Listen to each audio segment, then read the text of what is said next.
Krisis beras di Malaysia semakin menjadi-jadi. Harga beras melonjak, rakyat menjerit, dan di media sosial kemarahan semakin membara. Tapi yang menarik bukannya introspeksi dan memberantas biang kerok di dalam negeri, beberapa pihak malah mencari kambing hitam ke luar negeri, menyalahkan kebijakan Presiden Prabowo yang menghentikan ekspor beras ke Malaysia. Pertanyaannya, benarkah ini murni akibat kebijakan Prabowo? Atau ini hanya narasi pengalihan, sementara permainan kartel dibiarkan merajalela? Mari kita bongkar satu persatu. Krisis beras di Malaysia bukan barang baru. Dari tahun ke tahun, masalah ini selalu muncul. Beras tempatan langka, harga naik, pemerintah sibuk cari alasan, rakyat tetap menderita. Coba kita pakai logika sederhana. Jika Malaysia selama ini benar-benar swasembada, kebijakan Prabowo menghentikan ekspor beras tidak akan berdampak besar.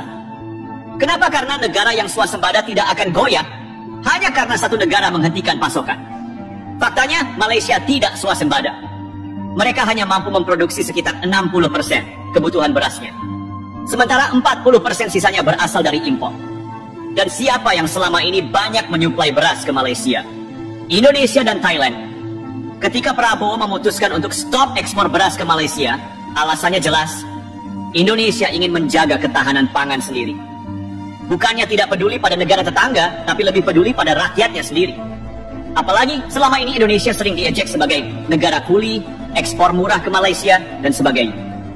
Nah, ketika Indonesia mulai bangkit dan berpikir untuk menyejahterakan rakyatnya dulu, kenapa tiba-tiba Malaysia panik?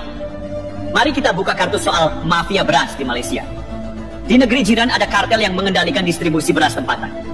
Modusnya sederhana, beras tempatan dicampur dengan beras impor, lalu dijual dengan harga lebih tinggi, seolah-olah itu adalah beras impor sepenuhnya. Beras tempatan dikemas ulang jadi beras impor, lalu dijual lebih mahal. Pasokan beras tempatan disembunyikan agar harga naik dan keuntungan lebih besar. Dari mana kita tahu ini? Dari pengusaha-pengusaha sendiri yang membocorkan praktik ini. Bahkan ada yang terang-terangan menyebut bahwa ini adalah bisnis besar yang melibatkan jaringan luas, termasuk pihak-pihak yang seharusnya bertindak melindungi rakyat. Jadi jangan heran kalau beras tempatan selalu hilang di pasaran, kecuali saat ada program jualan murah. Ini pola klasik dalam politik pangan. Ketika harga naik, rakyat panik, lalu pemerintah datang dengan solusi sementara agar terlihat sebagai penyelamat. Padahal setelah program selesai, masalah tetap ada. Dan pertanyaannya, kenapa kartel ini dibiarkan hidup? Lihat pernyataan-pernyataan pejabat Malaysia. Beras tempatan tak cukup, masih dalam kajian, undang-undang terbatas. Narasi ini sudah diputar ulang bertahun-tahun, tapi solusi konkret tidak ada. Lebih lucu lagi, ketika ada bencana seperti banjir di Kedah, tiba-tiba semua masalah dilempar ke sana. Seolah-olah baru kali ini Malaysia mengalami banjir. Seolah-olah baru kali ini petani rugi. Lalu, kenapa tiba-tiba ada beras saat program jualan murah? Kenapa sebelumnya dibilang langka tapi mendadak bisa muncul? Ini semakin menguatkan dugaan bahwa ada permainan tangan-tangan tersembunyi yang mengendalikan stok beras di Malaysia.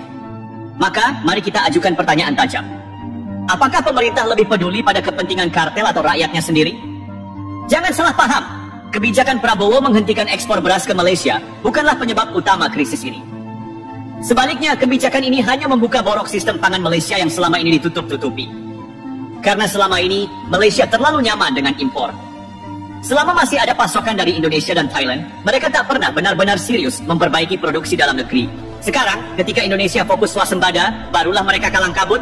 Tapi alih-alih introspeksi, mereka malah mencoba mengalihkan isu ke Indonesia. Luar biasa. Sekarang, Indonesia harus teguh pada kebijakannya. Kita sudah terlalu lama jadi negara yang hanya dieksploitasi, mengirimkan hasil bumi murah ke luar negeri, lalu membeli kembali dengan harga mahal. Saat ini Indonesia sedang membangun ketahanan pangan sendiri. Prabowo berupaya memastikan rakyat Indonesia tidak perlu antre beras, tidak perlu panik karena impor, dan bisa berdiri di atas kaki sendiri. Maka jangan goyah hanya karena Malaysia panik. Jika mereka ingin beras, silakan produksi sendiri atau cari negara lain. Kita bukan lagi bangsa yang mau disetir demi kepentingan asing. Dan kepada rakyat Malaysia, kalian punya masalah besar di dalam negeri sendiri. Fokuslah memperbaiki sistem pangan sendiri, berantas kartel, dan perbaiki kebijakan distribusi. Jangan hanya mencari kambing hitam ke negara lain. Indonesia sedang menuju swasembada, Malaysia masih berkutat dengan kartel. Dua negara, dua nasib berbeda. Pertanyaannya, apakah Malaysia akan tetap menyalahkan negara lain atau mulai memperbaiki diri? Dan bagi kita di Indonesia, apakah kita akan terus maju dengan kebijakan pangan mandiri atau kembali jadi kuli yang mengekspor murah demi negara lain? Keputusan ada di tangan kita. Sekarang pertanyaannya, apa yang harus dilakukan Indonesia? Kita sudah melihat betapa kacaunya sistem pangan Malaysia. Beras tempatan hilang entah kemana, kartel beras merajalela, dan pemerintahnya sibuk beralasan.